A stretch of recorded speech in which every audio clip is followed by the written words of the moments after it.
So, Jaffe, have you seen Bob's Burgers? I have seen Bob's Burgers, yes. Okay. All right. So my question for the people that have seen it, based on the characters in the show, who do you think has been indicted for being at the January 6th riots? Oh, I know this one. Okay. Then Frank has to get Yeah. it. Well, fictionally, the characters? Based on the characters, which voice actor do you think was truly... Voice actor. Yes. Okay. Yeah. Bob. No. It wasn't Bob, thankfully. The burger. That's right. It's the burger. The weird guy with the skull cap? Teddy? Teddy? Customer Teddy, yeah. That's a good guess. It's a good guess, but it's not Teddy. It's Jimmy Pesto, the one actual that jerk was my other guess. on the show. Yeah, that was my other one. Yeah, so he's no longer on the show because he is... Is he also the tall guy who was on Mr. Show? Who was that? Yes. It's Jay Johnston from Mr. Show. Okay. Yeah. That goddamn guy. Something messed up. Something happened to that guy. Yeah. Every one of these cartoons has to have a Mr. Show guy in it, right? You've got SpongeBob, you've got Mr. Peanut Butter, whatever else, right? So so Bob's Burgers' choice of Mr. Show guy, that's probably has a lot to explain with why I've never seen Bob's Burgers.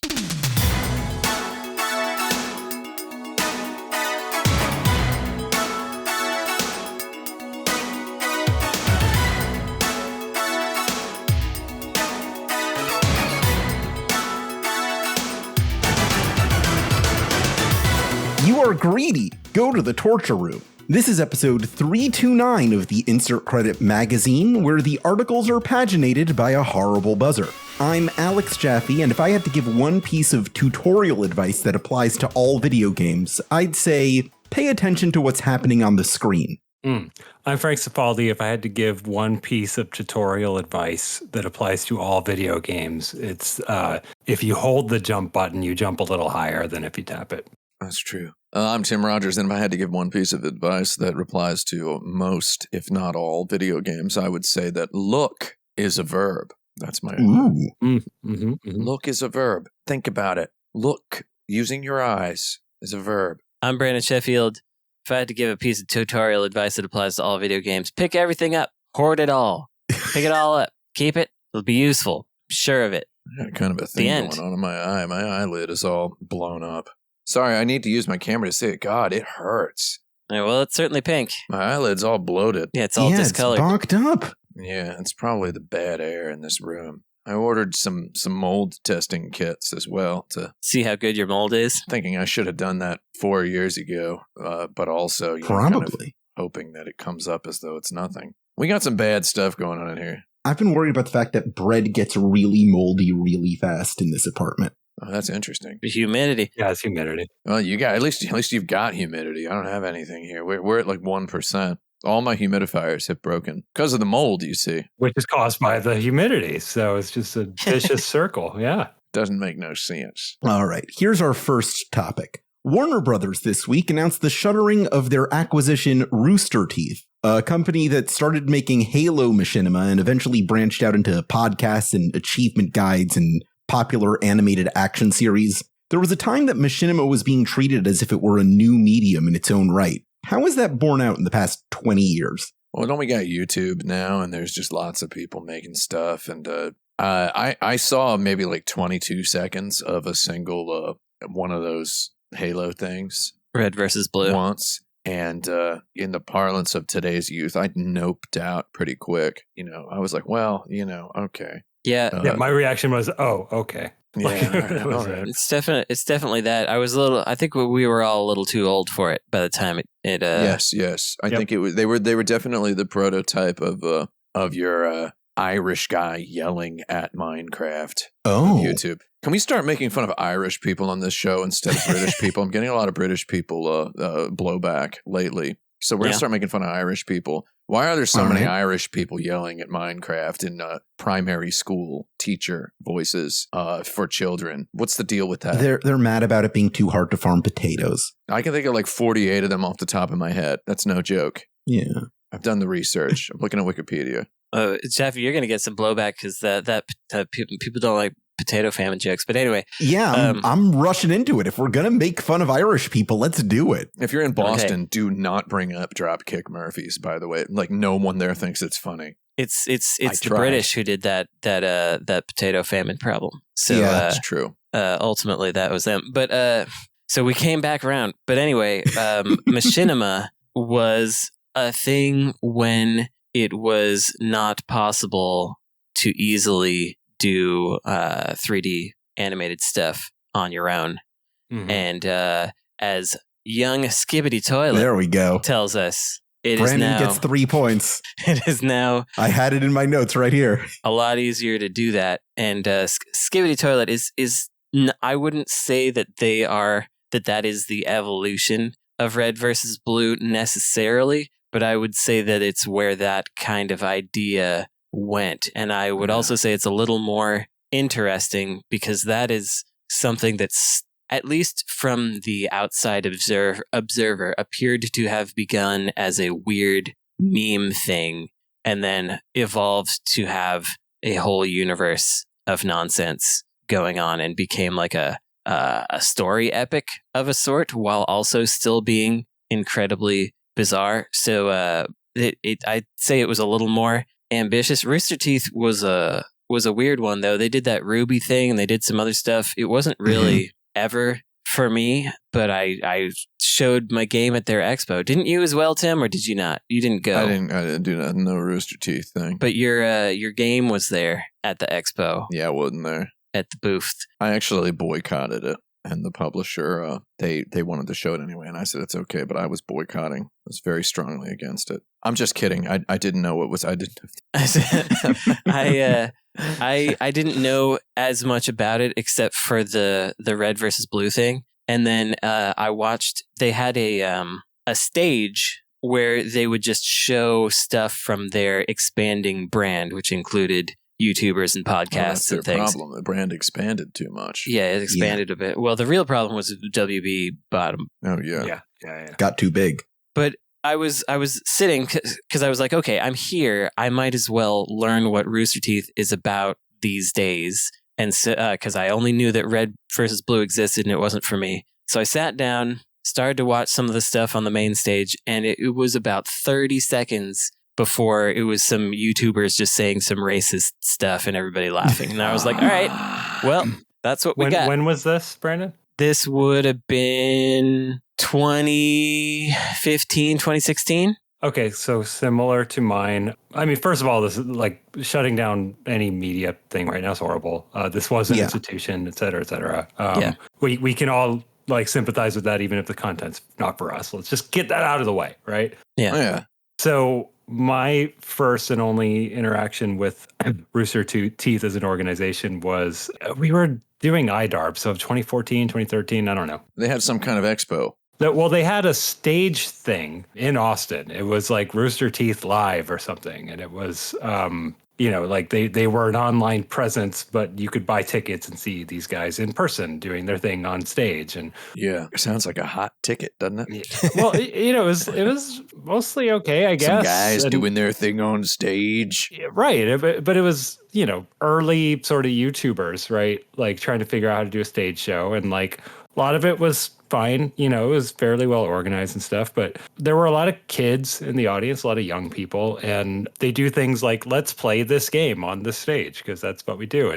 And one of the guys was so drunk on stage that he literally passed out. Respect levels increasing. A video game, I would say. And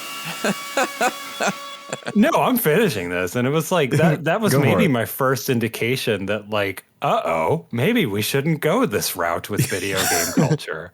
That sounds right. Yeah. Rooster Teeth live. So again, I'm sure there's a lot of great people there. Certainly. I'll bet I have friends of friends there, right? Like, and it sucks to shut it down. But my college ex-girlfriend worked there. I don't know about recently, but like 10 years ago she did. I just want to clarify that when I say I noped out of Red versus Blue, I was on my motorcycle. Okay. Yeah. It wasn't. I noped out of it out of goddarn social responsibility. I'm sure it's a wonderful program and educational as well. So, but you shouldn't have been watching it while you were driving. No. if you are making entertainment literally for kids and there's kids in the audience, maybe don't drink to the point where you pass out in front of the kids, because the implication is that behavior is cool. That's good advice. Yeah, but Krusty the Clown would do that. You should put that in the. That's a tutorial tip that's applicable to everything. Yeah. One Simpsons reference from me per question today. I love it. Let's see what it is in this next one. I love it. Let's see if we can make a themed video game controller that ties into a particular brand, but would also be fun to use. Oh, man, it needs to have cup holders, really big ones, and then it needs to have an isolation wall that separates. There you go. That's Homer's car reference. We're 2 for 2. Yeah. Wait, are you going to give us the video game, or do we just have no constraints here? No, you have no constraints. What? I thought you were going to give us a video game. Yeah. No, you got to figure it out. Custom controller for a video game. First of all, I want to just sweep from the table. No one is outside of my saying don't mention it. No one is allowed to mention Steel Battalion. It's boring. Got it. Let's stop talking about it. That's boring. I will mention that right before the show, I was working on our custom control panels for our demos at GDC, and among other things, we are showing Laurie Anderson's Puppet Motel, which is a weird multimedia CD-ROM thing, and we needed sort of a reset button. And I was trying to figure out if I could do like a factory like emergency stop switch as a USB button. So I still have that in my head, and I think that's fun. But I don't know if that applies to any games where you just need an emergency stop. This is a branded controller, not necessarily tied to one specific game. It's supposed to be something we can market towards a brand. Let's get this out of the way. The custom controller should be just the emergency stop button, and it's for any David Cage game. It shuts it off. Nice. Okay. Did it for the show. Console shutdown button. It just has a pre-mapped macro to put your PS5 into sleep mode. Is what it has. All right. Permanent sleep mode. We're talking about existing games? As opposed to what? No, I thought we had to make up a game also. No, you don't have to make up a game. Okay. This is like the Slime Dragon Quest controller, but you have license to make it tie into a different brand. Here's one for 10 years ago, or actually a little more at this point, 14 years. A regular controller that has a little arm on it that waggles back and forth that you can stick your Wiimote into, so that it can do the waggling while you play. A metronome. You don't have to do the waggle. There's a button that makes it waggle around. And you market it towards like the most annoying contrarian people who refuse to play anything with with any sort of waggle controls in it. All game journalists is who it was for. Yeah. I like that. I like that. Yeah. I'm going to do a real one. Real big trackball for Katamari Damacy. Yeah, that would be fun. That's great. Yeah. I would like something that has just one hand with a really good D-pad and triggers and 2 paddles on it that I can hold in my left hand while I use my mouse on my computer to play. But what's the brand on that? Someone must have made one of those, I feel, at this point. There were decent one-handed like RPG controllers for like PlayStation and Super Famicom and stuff like that, right? Yeah. But I thought there's certainly, but I'm saying not one-handed, one that is designed specifically to be held in the left hand while using the mouse with the right hand. I know a couple of these exist. There's a couple little MOBA keypads that you kind of perch your hand onto, but I would like, I'm a big controller boy. I love my Xbox Elite Controller Series 2. I love my Scuf Envision. I love the Scuf, whatever it's called, Reflex. I like my my Elite controllers with the paddles. I put my hands on my hips whenever somebody jumps in with the knee-jerk opinion. See, I put hands, hips, and knees in one sentence there. I had to point that out myself. I put my hands in my hips whenever somebody jumps in with the knee-jerk opinion that mouse and keyboard's better than the controller. But still, I do, the mouse is pretty nice. And having a really good controller to hold in my left hand while I use my mouse would be really fun. I mean, it's not 4 buttons and it's not a D-pad, but I actually feel like the nunchuck is pretty similar. Nunchuck's pretty similar. Yeah, that's what lit my brain on fire when I first saw it. I was like, this is what I want for hardcore PC games. I want to play Max Payne with this. There you go. It's branded. Totally. That was my thought too. Like I want to play like a first-person shooter with a mouse and a nunchuck. Like I think that's a great combo. I don't know if this totally counts because there is an unofficial controller that is like this, but Groove Coaster is a game that kind of requires, in order to have fun with it, this specific controller that has big knobs you can turn and also nudge in different directions. And I feel like that would be fun for basically all rhythm games, but also for a lot of other things like a Resident Evil or similar would be pretty neat. So a Groove Coaster branded one of those. You could also use it for Arkanoid and other things. The arcade version of that is really fun to mess with. So something like that. Yeah, I like a dial. Yeah. I've recently, I'm a big fan of alternative input devices. All I've wanted for the past several years was to be able to just control a bunch of stuff with my feet at any given time. In the absence of such a controller, I've been getting into these alternative input devices. Like I'm holding up in front of my camera right now something called the Tour Box, which has a bunch of little tactile buttons on it that I use for.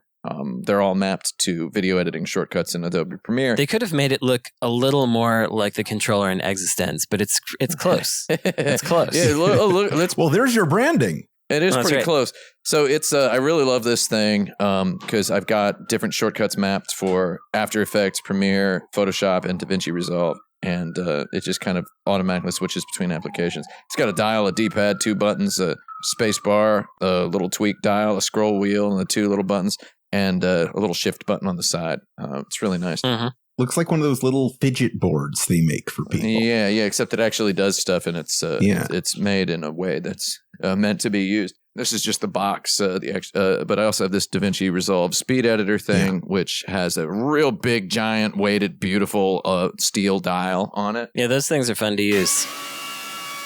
I love that thing. Unfortunately, it only works with DaVinci Resolve. And somebody's going to pop in here and say there's a way to map it to work for Premiere. It shuts itself off after 2 minutes, okay, because it doesn't understand. I really wish I could use it in Premiere without a million billion compromises. Anyway.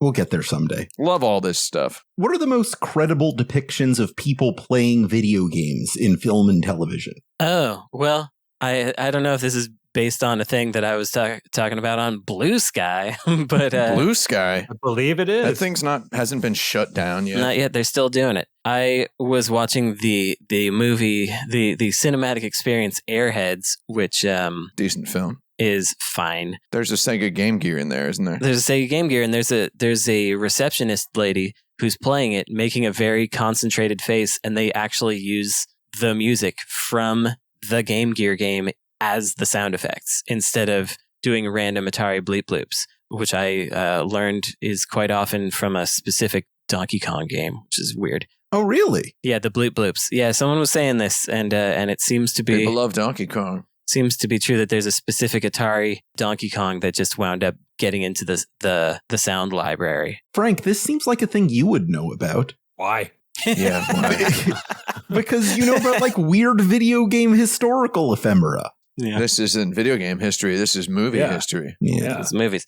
So yeah, and then one that's the opposite is there was something recent where they had people playing 2-player Horizon Zero Dawn, which is pretty funny. Yeah, that doesn't exist. I remember. I don't remember. Like it was a TV show, maybe Breaking Bad or something, or maybe it was The Sopranos. There is Mario Kart in The Sopranos. Yeah, there's Mario Kart 64. Yeah. Mario Kart's in The Sopranos, but I remember. I think it was Doom 3 was in a show, and like all of the footage had like the Doom 3 logo on it. That rules. As if when you play Doom 3, it just is always telling you that you're playing Doom 3, like some kind of old British, Irish game. That's right. In Airheads, I feel like Sega must have paid extra to have real representation somehow, because everybody playing it just looks like they're playing it because they look at the screen and they look up briefly to look at other characters while they're talking, but then they look back down to the screen and they're not like jiggling all over and doing crazy stuff. They're just like, they have the game very still in front of them and they're hitting buttons kind of occasion. I feel like they were actually playing, which is that's pretty neat, unusual and neat. Yes. There's that Adam Sandler movie where he plays Shadow of the Colossus.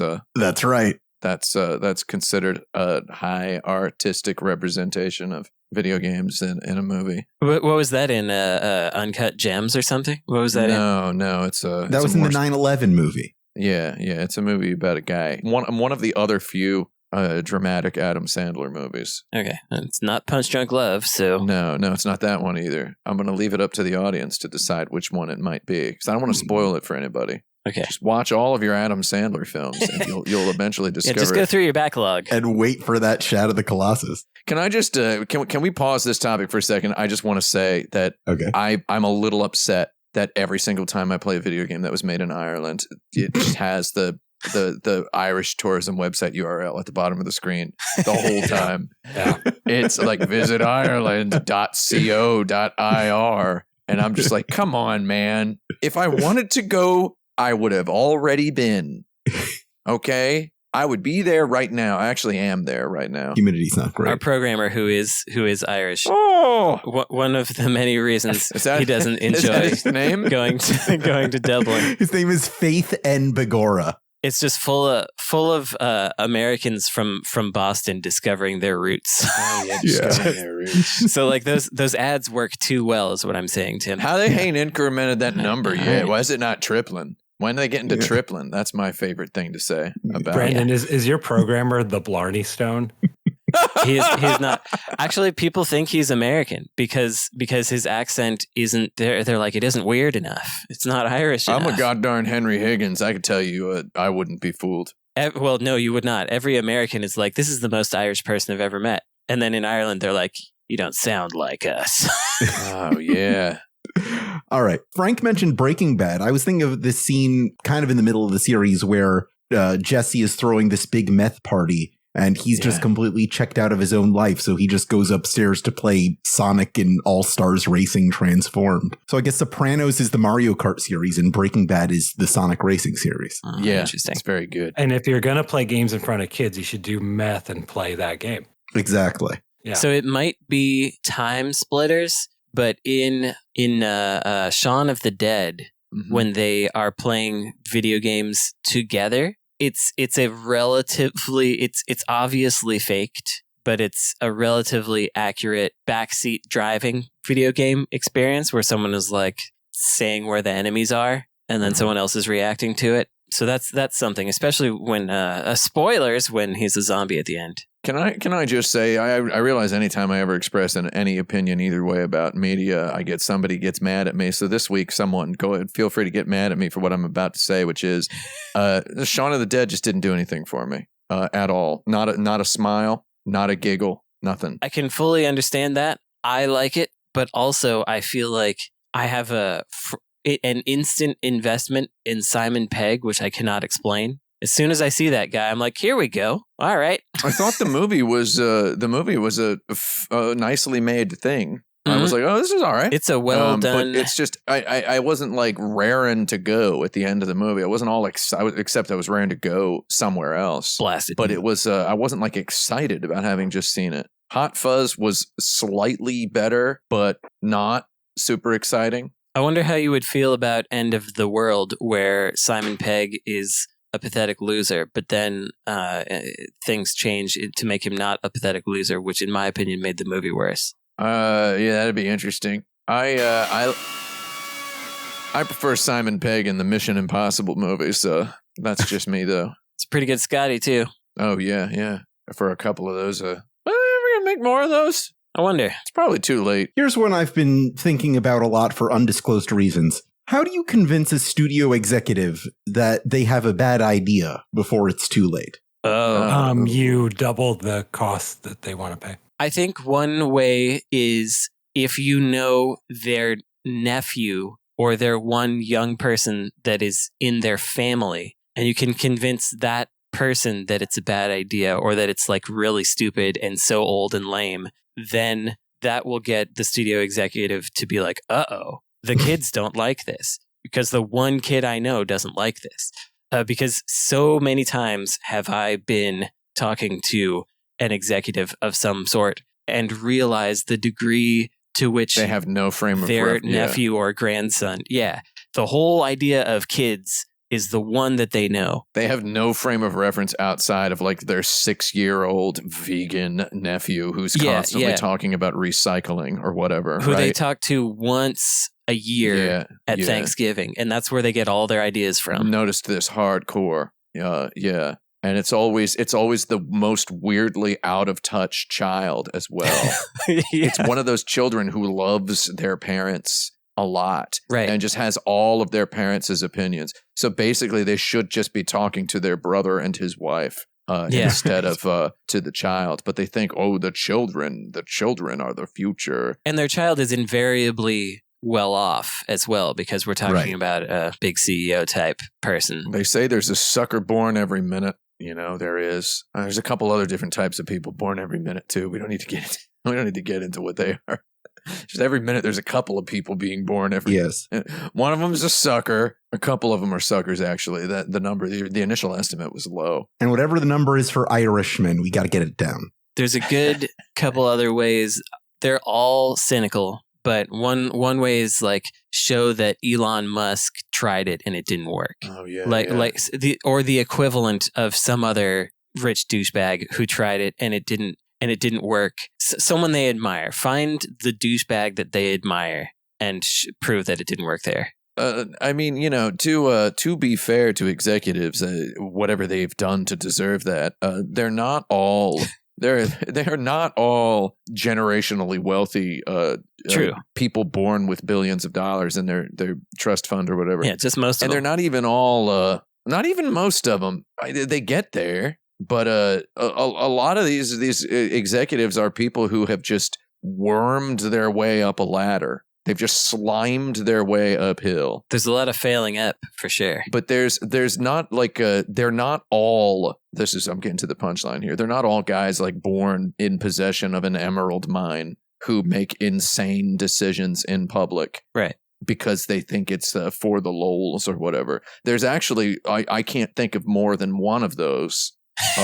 So it's kind of interesting. I wonder how many corporate executives actually like legit admire that guy or consider him a good CEO. There's probably a lot, right? I think so, but maybe fewer now than before. Hopefully, I feel like his name has to have tumbled a little bit in the past couple of years, right? Got to have. Yeah, it's got to. It's got to. Oh, here's another way to convince somebody that one of these guys that something's a bad idea is to show a way in which it like empowers workers or gives other people more money. I think but that's very specific to the type of decision. That's not universally applicable. I don't disagree with that, but I actually think the key is like, I think all these people are driven by what is perceived as cool. So I think the real answers are more along the other ones. Yeah, right? The Nephew line. It's the Nephew line, right? Or I think the Elon Musk thing was a really good point, because it's like I think at this stage it's like everyone knows that is a risky venture to think that guy is cool. So I think that's a really good motivator, even if they might personally respect that person, right? Like they know that this is now risky to be involved with this guy. So yeah, it's ultimately you have to navigate the maze of what does this person know about? Yeah. What kinds of things do they intuit, or what? I don't believe that they are statistically driven. You know what I mean? Like I think they are intuitively driven. And that's true of everybody. Like the American voters are we vote based on our vibes and our feelings, not based on facts or even the promises. It's all vibes. A lot of these CEO executive types have a sort of not even a god complex, but like a tastemaker's complex. Yeah, where they want to feel like they came up with something, or an iconoclasm complex, where they're like they want to feel like they came up with this idea and did this bold thing and it worked. But they're constantly underbidding themselves for what suffices for me, for now, for bold, right? Yeah. It's actually probably, depending on, the industry or the executive, the typical guy is probably a little more predisposed to call something off than you might initially think. Yeah, there is definitely a fear that often comes out as bluster. A fear of uselessness or irrelevance. Sure.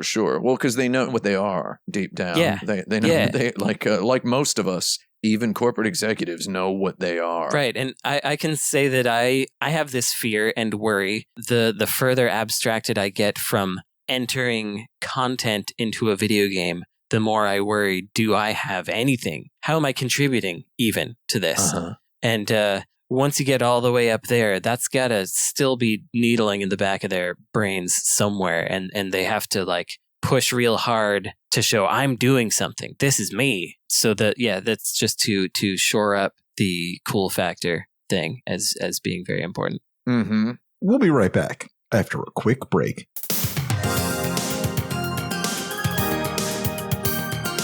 The following ad supports the Insert Credit podcast, but is not necessarily endorsed by its individual members.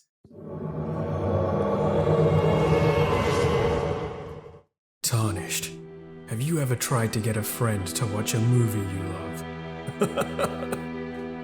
What if there was a podcast that embodied this mysterious power? Labyrinth of Cinema, featuring me, Jay, and Colin, aka Mox Bagel.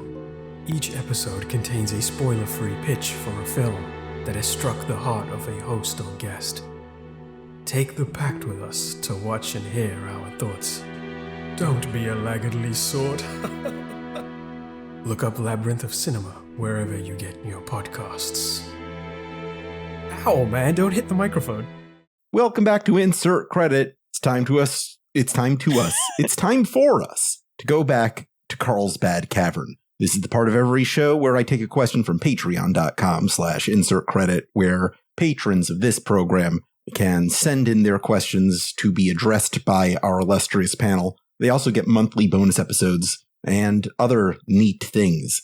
This week's question comes from Anonymous, who asks... No? I need to know the name of the person. Can we give him a fake name real quick? All right. His name's Larry. Larry. Yeah. I don't know about that. No, I don't want to answer a question from Larry it's Carlsbad Cavern. I think it's up to you to decide whether he's Carl or Charles. Oh, okay. Yeah, Carl based Charles. On the quality of this question. How about That's that? True. Okay. Now, what did I get? Call him Carl or call him Charles? All right. We're about to find out. Or the worst case scenario is he's Irish Charles. Or no, Irish Carl is the worst. What does that mean? I don't know. Irish Carl is the worst one. There you Carl. go. Okay, well, we'll find out. Schrodinger's Carl asks, how would you rank the corpus of adventure games from each of the following companies? Sierra Online, Nope. Infocom, LucasArts, and Cyan. Well, is this just for me? Yeah. I mean, I could try, but let's just start with some rambling here. I am not a fan of the adventure game genre. I'm not even a fan of LucasArts adventure games. I like games by a particular author. I like Ron Gilbert games. I kind of like Tim Schafer games as well. Let's just get that out of the way. I don't think anyone here is particularly an adventure game player, right? No. I would say that's correct. We're all at least neutral. I'm gonna admit I don't even acknowledge it as a valid genre of video game. Right. Whoa. I'm just kidding. It's fine. I'm just kidding. God. I have never played an Infocom game in any serious way, because what kind of psycho would do that today? True.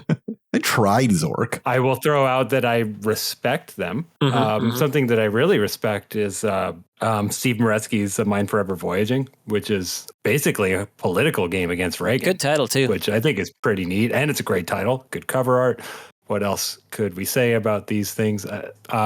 Sierra Online is there. Why is it Sierra Online and not Sierra?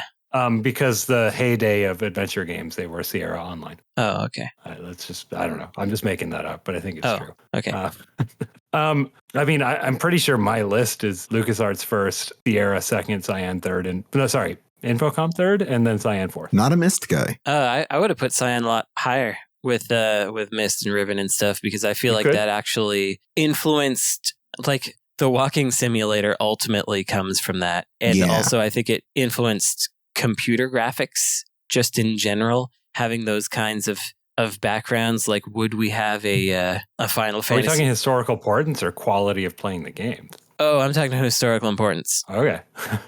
In that case, I'm with you, and they're number 2 probably. But I believe we're talking about quality of playing the game. For me, quality of playing the game is kind of, after LucasArts, it's all kind of about even for me, which is not fair, maybe. Yeah. I'm kind of with you, though. Yeah. Yeah. People often ask me particularly which, games I've played. So to answer that question, I've played Blade Runner. Mm-hmm. Played and beaten, I would say. I've played Blade Runner, I Have No Mouth and I Must Scream. Mm-hmm.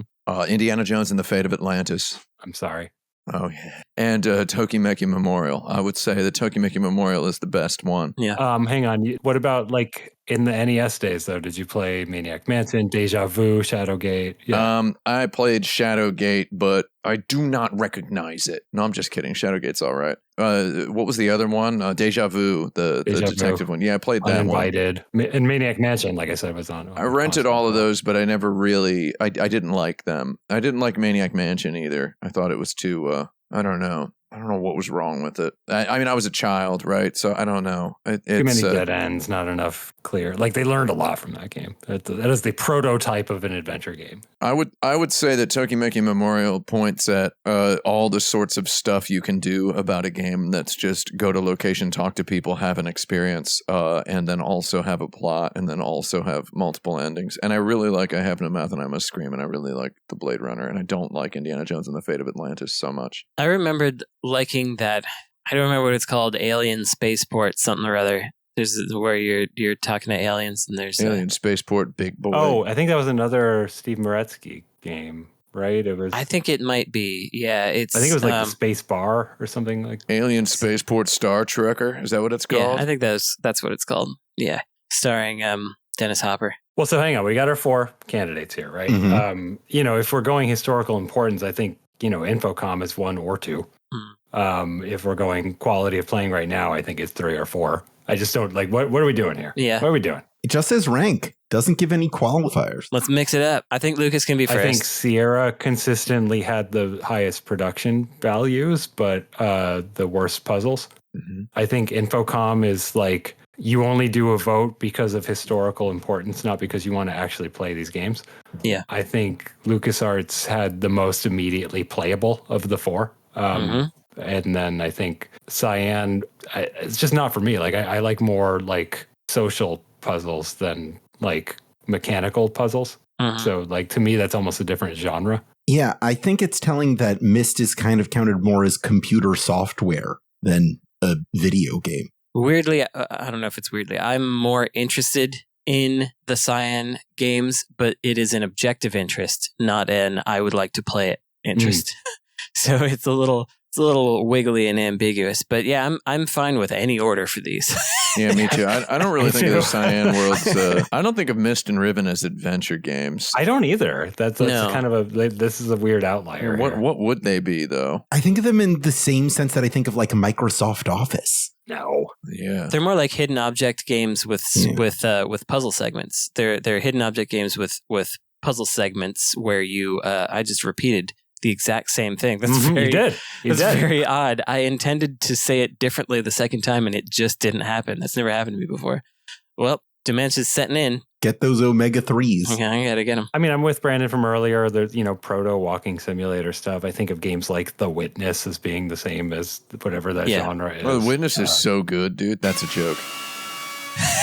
I actually kind of like The Witness. Sorry. The Witness? More like The Witless. Okay, but I think the answer is what Brandon said, which is LucasArts basically at the top, and then who cares? Yeah, Yeah. exactly. That's pretty much what I thought going into this. What are your favorite broad personality archetypes in video game supporting characters? Oh, that's a good question. Broad personality archetypes like big sister, Yeah. little sister, step sister, sister-in-law. Is that what we're talking about? Annoying friend is there? Yeah. Aniki, big buddy. Yeah.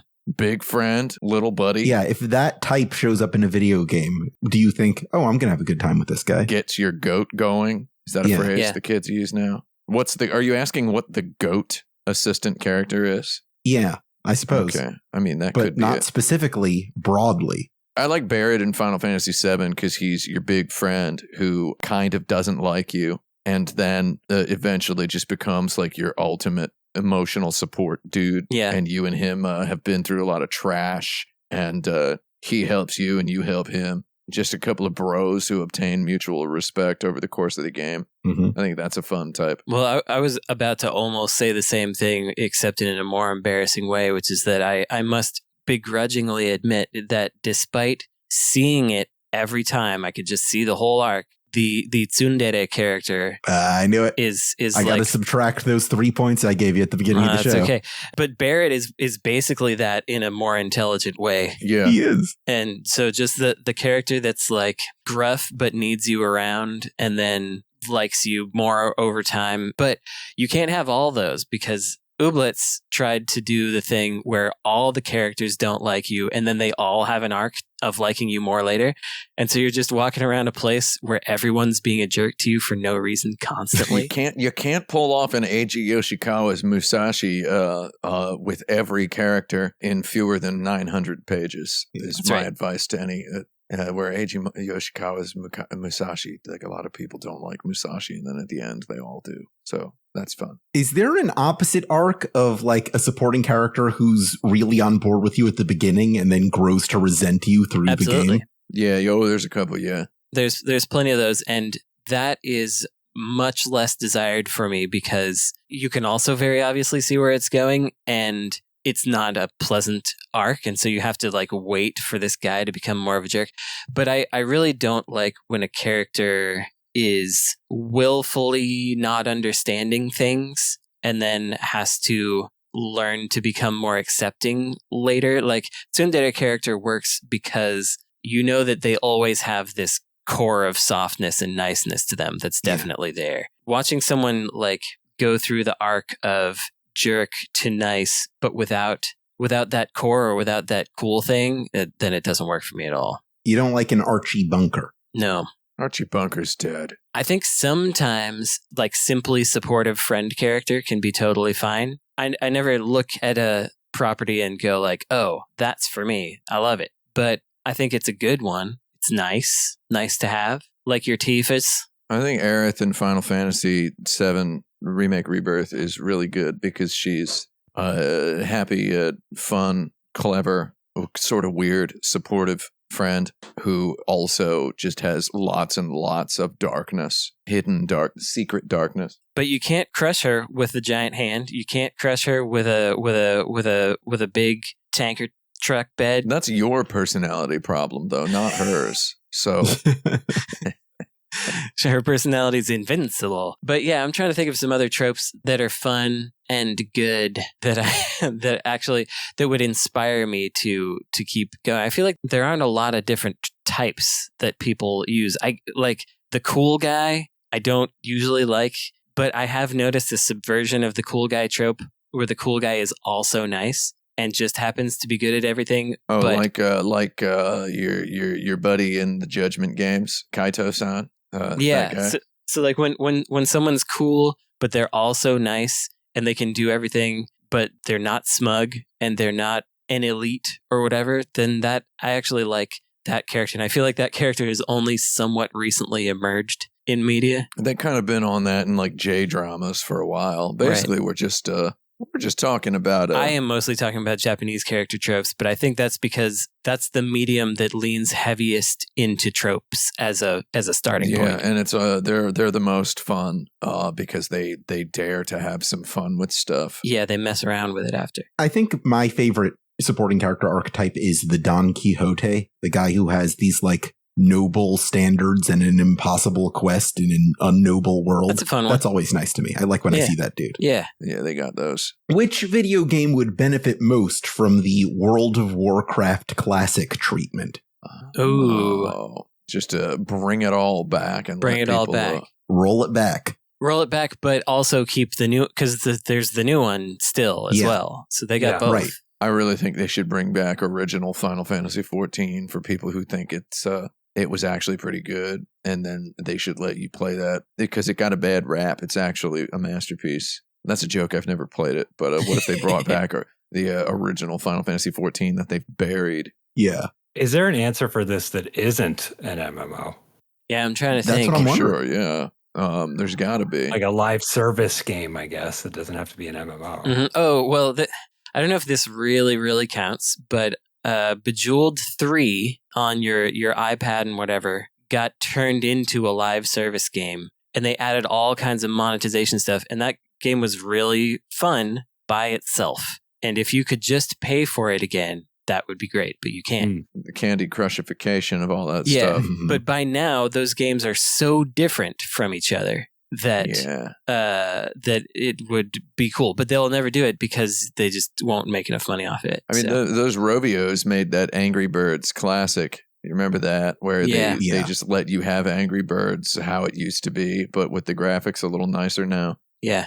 And it's just the original Angry Birds game before the torrent of bloat flooded into it. So that's pretty much a similar thing to the World of Warcraft Classic. Is there a Sonic Angry Birds yet? Or is there like a Sonic skin in Angry Birds? It feels like... No, there should be. There should be. Oh, yeah. Those birds are wacky, dude. Sega owns them now. Those birds are bonkers. What are they so mad at? I want to play the original idea of Resident Evil 4. Roll it back to the game we never played so that I can play it because I'm interested in what it would have been like. That's not a real answer. Isn't that Devil May Cry? No, it wasn't melee oriented. I don't think. Oh, maybe it was. Well, there you go. I don't know if this counts. This might be kind of fuzzy, but I would like if Nintendo system operating systems kind of rolled back to the Wii and had weird, fun things that were built in, like the Weather Channel and music everybody and votes and. I might say literally roll back to the Wii's stuff. I know that's not feasible, but that's the last time that I just wanted to play with the device because for the device's sake, as opposed to, well, I guess this game is on this one. Yeah. Right.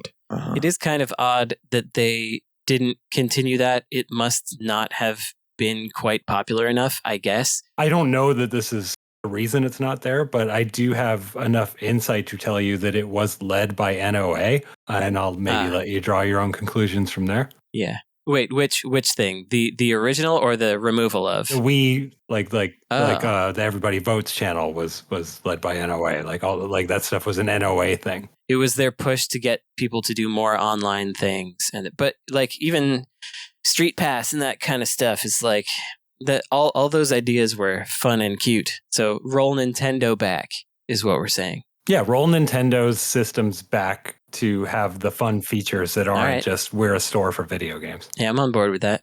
Speaking of Nintendo. Yeah. Nintendo. Here's a question for you. How's the future looking right now for emulation? Oh, didn't they shotgun blasted one of those emulators, right?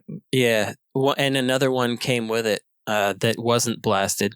Okay, Yuzu? This is probably for me. Well, Yuzu was the Switch one, then there was Citra was the 3DS one. Yeah. So I am not as informed or educated about this as journalists want me to be. I'm sorry to those I've turned down. But this is kind of a nuanced thing, and I think nuance is really hard. I want to point out that Nintendo has not gone after, for example, Dolphin, the GameCube and Wii emulator. They're letting that one slide, right? Yeah. The situation here, there were multiple factors. It is an emulator that is emulating a current system that is updated constantly to support brand new games, that was pulling in $30,000 a month in Patreon revenue, and directly led to really easy torrents where you could just get a PC version of a Switch game for free right now. Yeah. And it was just all pre-configured and ready to go. Yeah. And they run real good. And also it's a fantastic emulator. I'm not here to judge any of the things I just said. I just want to put those out there as facts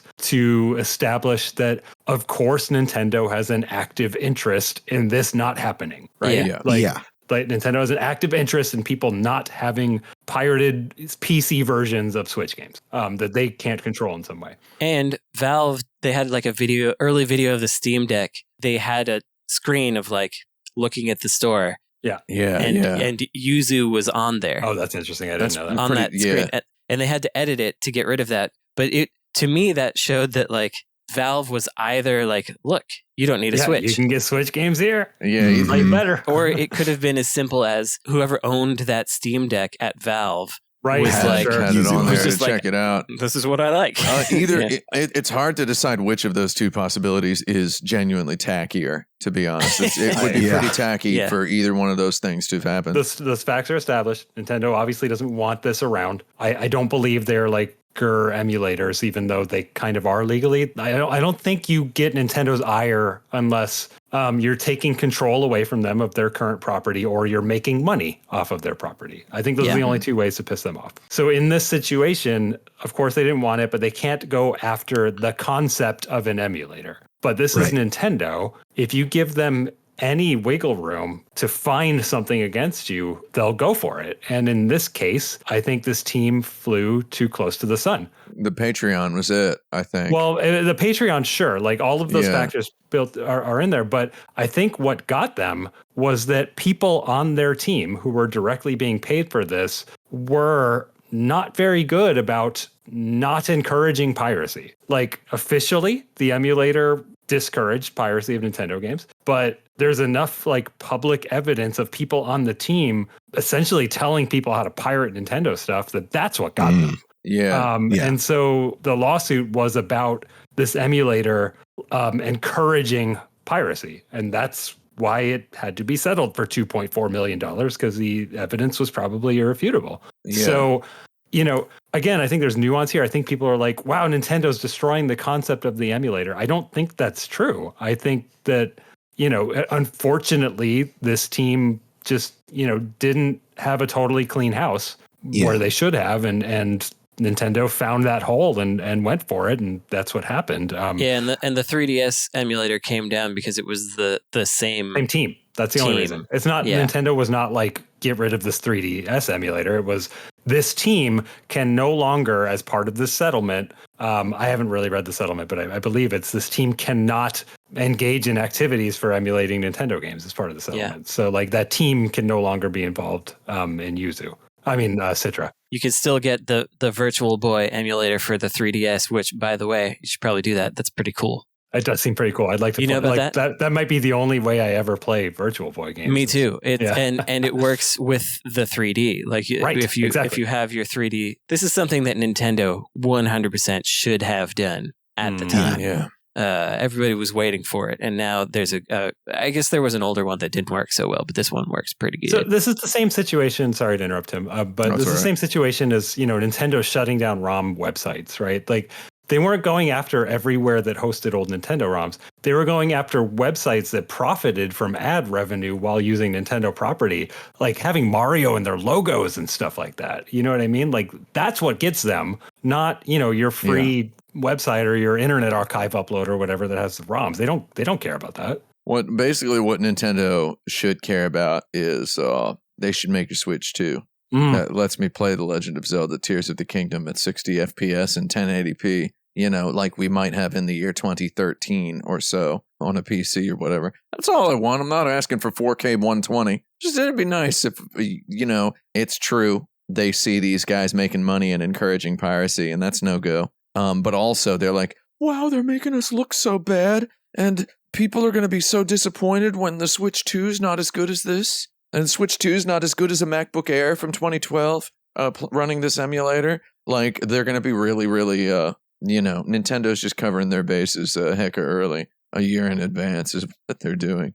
They don't want you to even remember Yuzu when the Switch 2 comes out. I feel like that's not an actual factor, but it is funny. It's of course not an actual factor, and it's hilarious. Have you seen some videos of what the Tears of the Kingdom or what Breath of the Wild looks like in Yuzu? Pretty solid. Looks like a PC game. It's great. Yeah. When the Switch 2 comes out, are we going to call it the original the old Switcheroo? Something like that. Probably. I don't know. Nintendo's just constantly concerned with like looking bad, I guess, right? Like, they don't want to look bad, and I guess they feel like these emulators make their games look bad. That's in there somewhere. There's one guy at Nintendo who's like, they're making us look incompetent with this stuff. They very well could by now. They could have released a more powerful Switch that can run these games at higher frame rates. They could have done it, but they've got this. I assume that any sufficiently large company has this overabundance of folks will get confused executives who are constantly talking about folks who will get confused. It's always using the word folks, whatever the Japanese equivalent of folks is. They're like, we don't want people to get confused by what's the better Switch, what the difference is. We don't want people to know there's a better one. We want everybody to feel like, I feel like it'd be fine the fact that people have PS5s and PCs, they could have had another Switch. I mean, I don't want to sound like a jerk, but I started playing this Final Fantasy VII Rebirth somewhat recently. Don't want to talk about it. I wouldn't ask you to. But it feels like I don't want to play this thing on my PlayStation 5. My PlayStation 5 is an old goddarn bucket, you know? It's an old goddarn leaky bucket with regard to playing video games. I'm looking at it and I'm like, there's nothing in this game that couldn't be 4K 120 right now. With my computer, wouldn't even have to turn its fans on, you know? Like it feels like I'm playing it on a Walmart laptop. Is what it feels like, running at 30 FPS. It looks disgraceful. Video game consoles need to be dead. Or, you know, at the very least, the console exclusivity concept needs to go away. I like him. That's kind of how I feel about Nintendo. What if they just sold their games on Steam? Try it out. How about we go on to a quick trip to Violence Island?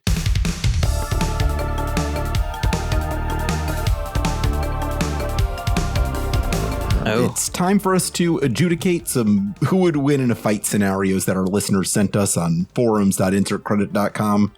We pick the winners from these silly matchups and we pitch them against each other until there's one winner. Our first this week is the ship from Truxton versus the ship from Blazing Lasers. You gotta. Has anybody got a coin? Flip. Can we just do all these with coins this week? So I'm gonna say the differences that I can think of. I don't remember what either one looks like, but the ship from Truxton has a bomb that has a big skull face when you use it. So there's that. And the ship from Blazing Lasers has homing auto targeting. If you paint over an enemy, it's got homing laser thingies as well as a regular shot, and that is infinite. And whereas the Truxton big skull bomb has a finite use. So I think that assuming the pilots are equally good, what ship? Was it the Truxton ship and the Blazing Lasers ship? Oh, it's not Blazing Lasers. I was thinking of Galactic Attack / Layer Section has all of those. Has the homing lasers. Blazing Lasers is from PC Engine and is just a regular ship, but it has different power-ups. But I think, so in that case, I think the Skull Bomb wins. There we go. The biggest difference between Truxton and Blazing Lasers is that Kanye West has specifically called out Blazing Lasers as something that he enjoys, so I'm going to give it to Truxton. You got to give it to Truxton, yeah, absolutely. Truxton has an arcade version and a PC not a PC Engine version, and a FM Towns Marty version and a Genesis version, whereas Blazing Lasers is only on PC. Anything with an FM Town, anything with the courage to have a FM Towns Marty version. It's bold. But Blazing Lasers is based on a movie, so Gunhead. If Gunhead is based on a movie, but Blazing Lasers is ambiguated from it, so yeah, a little bit. I suppose that Gunhead movie's pretty good, though, in a way. One of the monsters from Rampage, doesn't specify which, versus Fort Condor from Final Fantasy VII. Shoot. I don't know what the latter thing is. What are the properties of Fort Condor? I don't remember it. Fort Condor is a huge fort with a giant bird on top, and the bird is perched on top of a building. And it is guarding the building. Whereas the monsters from Rampage climb buildings and destroy smash them. Yeah. Is the building part of Fort Condor? Or is it just I would say bird? Yes. No, the condor is on top. The condor is unambiguously a living animal. It's the building and the condor. It's the animal. It's basically, right? Can the building survive under the protection of the condor versus a Rampage monster? Okay. I think that's a correct assessment of this. I think it's really easy to knock a Rampage monster off of the building. Like you just kind of tickle the monster, and he looks at the screen and goes and falls. That's true. So it's really easy for this very large bird to swoop and continuously knock this monster down. But can the bird then defeat the monster? Well, Lizzie is the one I remember. The lizard is Lizzie. Let's say Lizzie. You knock Lizzie off the building, I don't know, 6 times, and I believe she reverts to naked lady human form, and at which point it's done, right? The bird just eats her. So I think it's Fort Condor. Yeah, let's do it. I'll go for it. I hear your logic, and I accept it. Yeah. Go for that big old bird, yeah. Our next match is Pepperoni, the protagonist of the Lego Island computer game, versus one Servbot. No. One Servbot can fit its head into any Lego hole, right? Yeah. So what does that mean?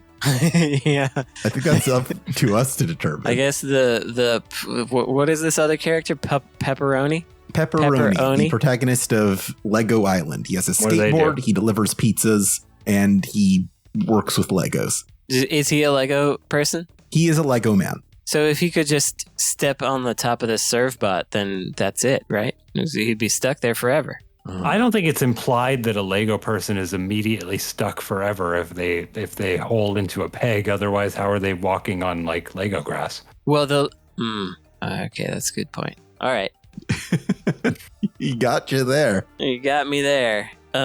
Dude, these characters I feel don't quite have enough properties to make an assessment here. Maybe we do need a coin flip on this one. I don't know what Surfbot does. I just know what he looks like. He's just a little guy. Yeah, he's a little guy. Well, this other guy has like a skateboard and is mobile and Yeah, and pizza. serial killer, if I remember the plot correctly. Yeah. I will say Servbot has a fighting game history, whereas this Lego man does not. That's true. In Marvel vs. Capcom 3 or something. 2. Marvel versus Crapcom. Blasted. Nice. Blasted. Absolutely. Yeah, you got him. Okay, Surfbot. I want to give it to Servbot. Why not? Yeah. Surfbot's been in a fighting game. Mega Man Legends is pretty good, so why not?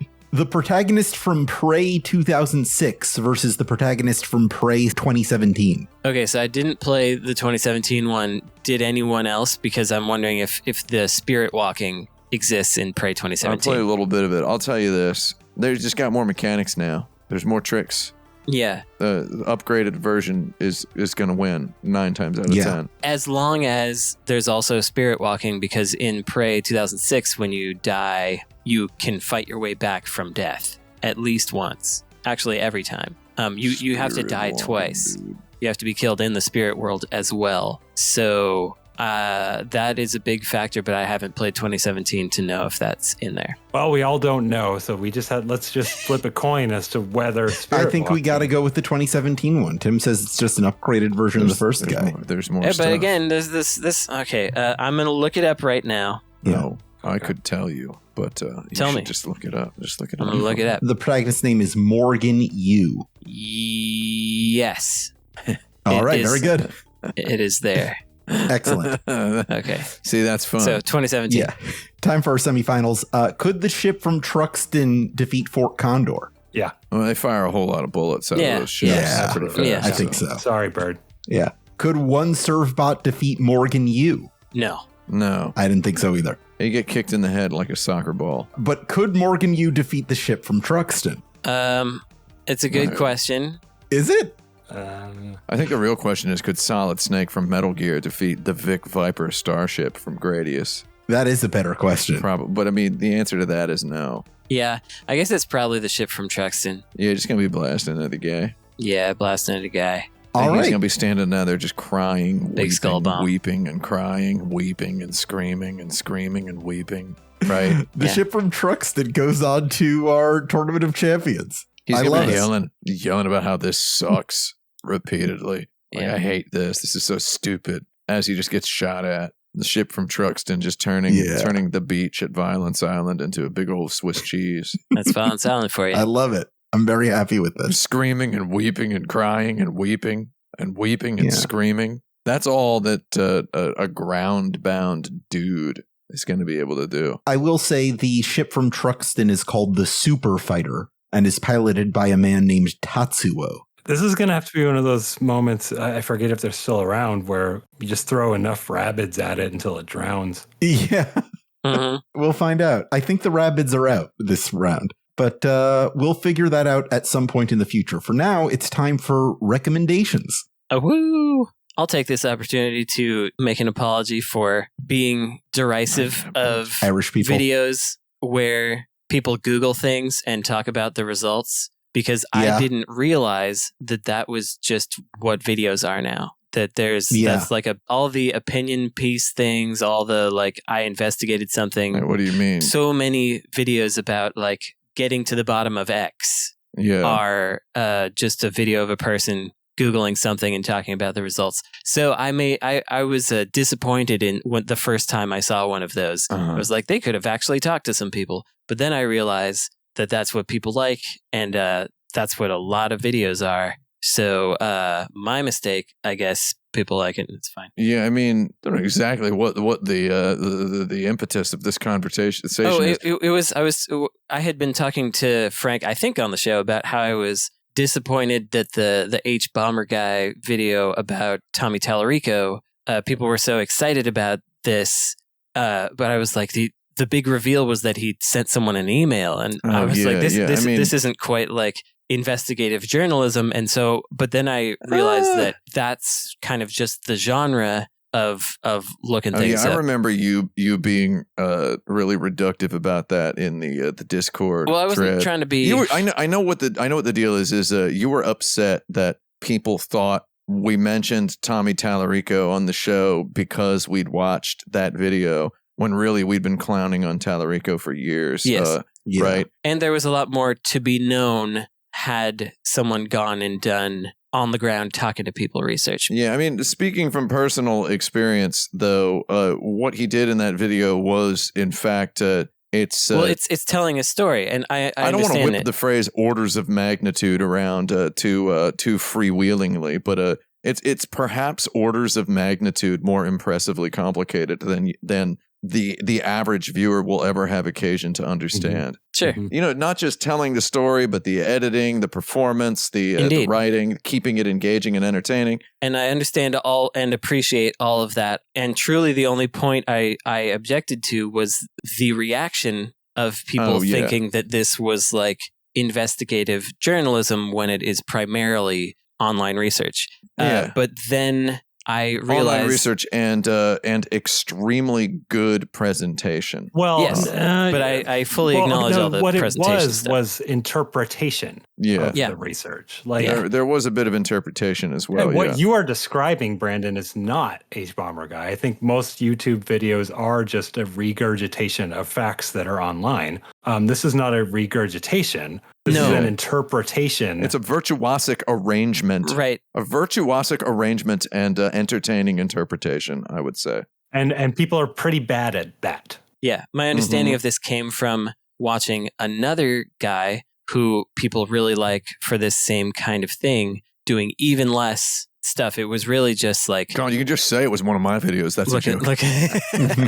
Just looking stuff up and reacting to it. Yeah. But I had the realization that because the pivot to video has been enforced, this is perhaps how people engage with journalism at this point, is through someone else's interpretation of reading it and adding their personality to it and adding good editing and all kinds of like I understand all the craft that goes into it. It sounds like a backhanded apology, but it is an actual one because I didn't realize that this is how people want to engage with journalism in general these days. And it seems to be. There's a lot of within and without the media profession. There's a lot of weird whining about. I'm not saying you're whining per se, because you're not a journalist yourself. Indeed, but I'm not a journalist Only either. Journalists whine. I perceive a lot of journalists whining about YouTube. Yep. There are a lot of people on there doing good stuff and doing it well, and it is possible to despair at the concept of the algorithm. It's possible to make fun of bad thumbnails and reaction videos and right-wingers. You know, it's possible to do that, but it's also ultra possible to ignore that and instead just talk about how there's cool people doing cool stuff as well, which is a thing. Speaking of the ignore thing, I really feel like if Google wants me to have a profile to engage with YouTube and they want to have comments on videos, they should also give you a block button so you could block a channel. I also think that when you click on a user's name, there should be a tab that just shows you all the comments they've ever left on every video they've ever left a comment on. The fact that they hide stuff like that from you is really contributing to toxicity. They could do a lot more about that, but they definitely don't seem to want to. In your like admin panel as a YouTube channel person, you have the ability to just hide a user from the channel. So that their comments never appear, but they think that their comments are being posted, and that's a real fun one-click action to take. Oh, that's a heck ban, is what that's called, right? Yeah. I love it. Okay, so I got 2 more recs here, recommendations. One, to let people know, gardening type people, that turns out Baker Creek Seed Company is no good. They have the really nice catalogs, but they support a lot of racist and Trumper folks like Clavin Bundy and RFK Jr., and the CEO is a real piece of work. So if you purchase seeds, try Johnny's Seed Company instead, because Johnny's they Seed seem a lot better. Baker Creek has rebranded a few times to kind of get rid of the smell of that stuff, but they keep giving the same people money. So just looking out there. And then my actual recommendation is, if you like house music or 80s, 90s new wave type stuff, check out on Mixcloud Gary Jagels, Jagels, who is a Fred Willard looking grandpa type character who does really, really nice mixes in the style of 1989 modern rock, they would call it. Does he play a one-man band, sort of church organ, and throw plates on the ground?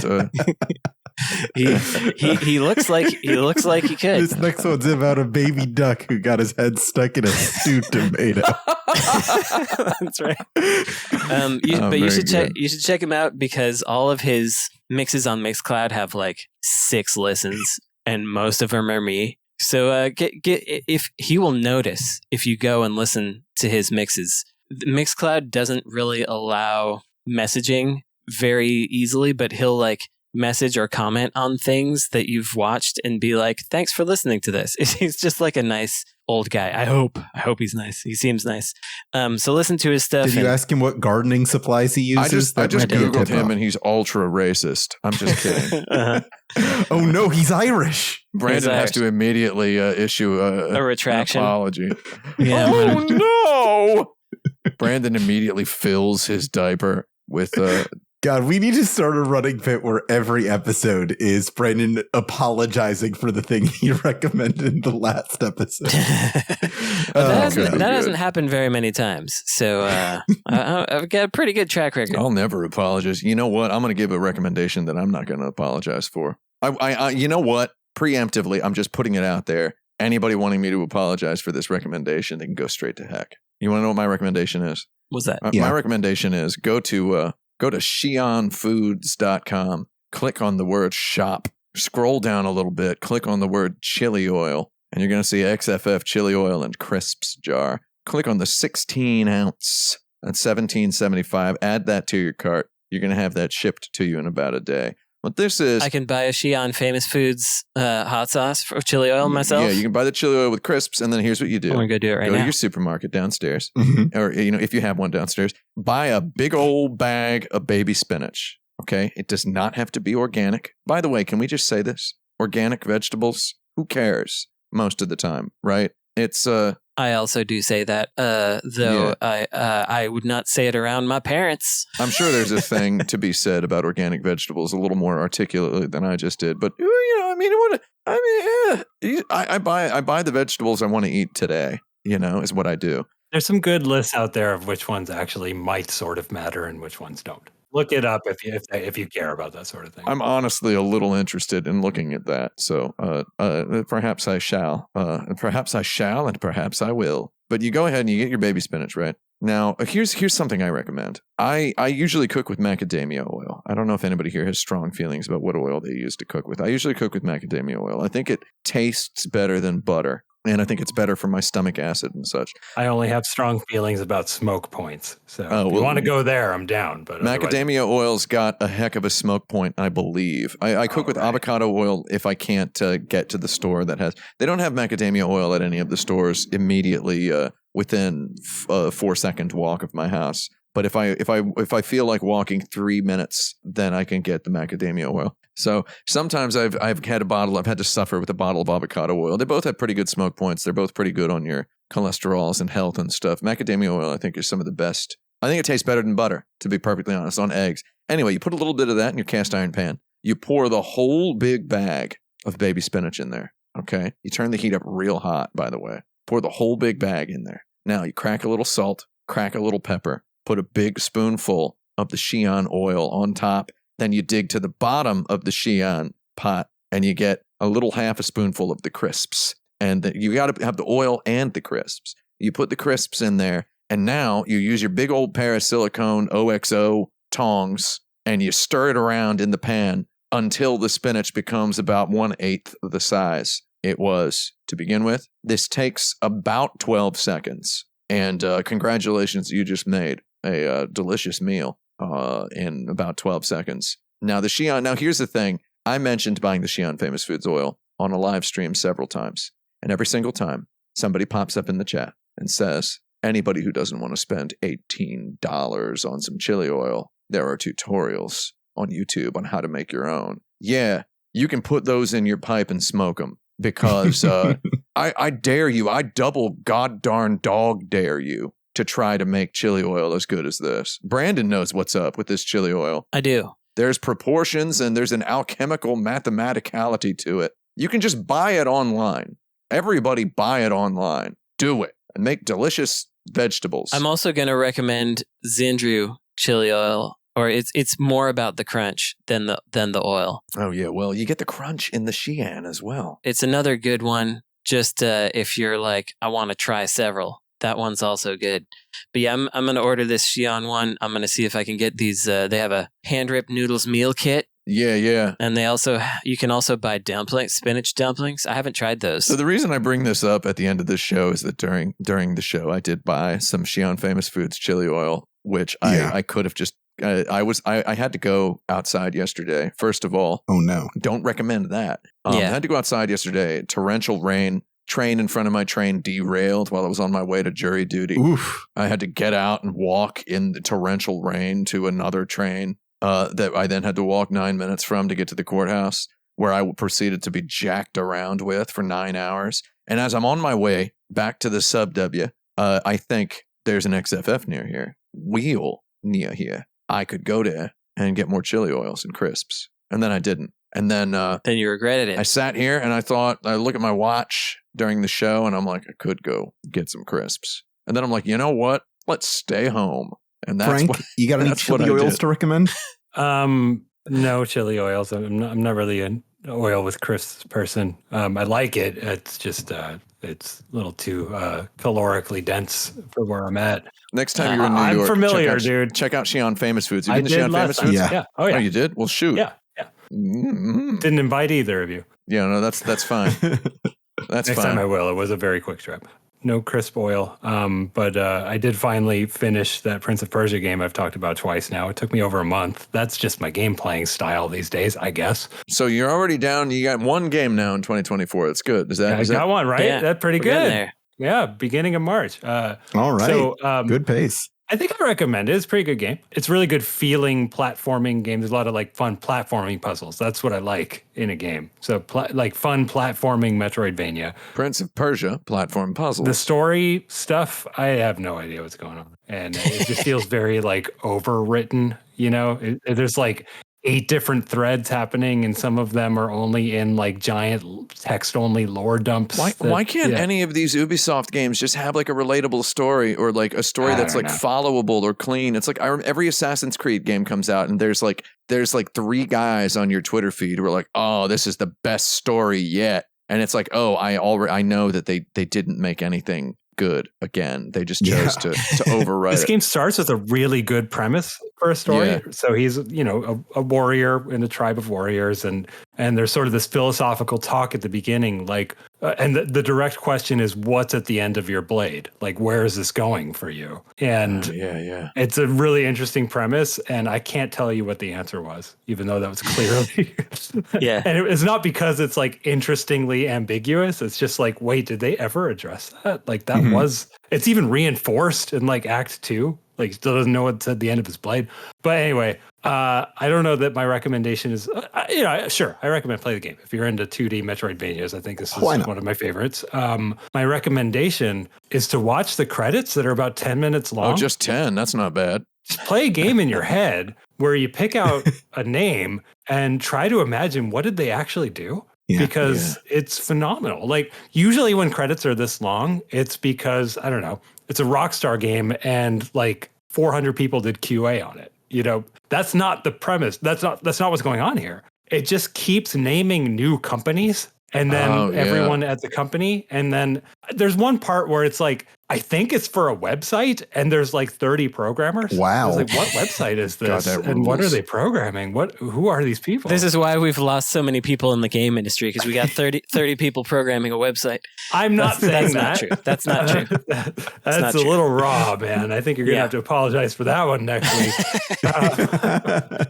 But I'm not saying these people didn't work, but it's just fascinating. Like, who are these people? What did they do? But I messaged her to let her know this is how I found out that former game journalist Lucy O'Brien is now at Ubisoft doing something. I just happened to catch her name during a quick scroll and I was like, wait, is that the Lucy O'Brien I know? Wow, okay. Lucy O'Brien? Yeah. More like Bluebisoft. So it all comes back to Irish people. Sure does. I think that's a good note to end on. But first, some recommendations from me, Alex Jaffe. I would like to recommend, if you enjoyed this or any episode of Insert Credit, me, Alex Jaffe. please rate and review our show wherever and however you can. That would be great for us. Like Nanatsu Yoru did, who wrote, "Very nice show. I like smiley face. Hi, Jaffe." You could also support us on patreon.com/insertcredit to pay the people involved with this show, but not Tim. If you'd like to sponsor our show with an advertisement or personal message, you could do that. Contact us on show@insertcredit.com and we'll set something up. You could also join our community at forums.insertcredit.com or find videos of these episodes with curated visuals to enhance your experience on youtube.com/insertcreditshow. This episode is edited by Esper Quinn with original music by Kurt Feldman. I'm Alex Jaffe. I'm Frank Cifaldi. I'm Tim Rogers. I'm Brandon Sheffield. And we're all Heck Band.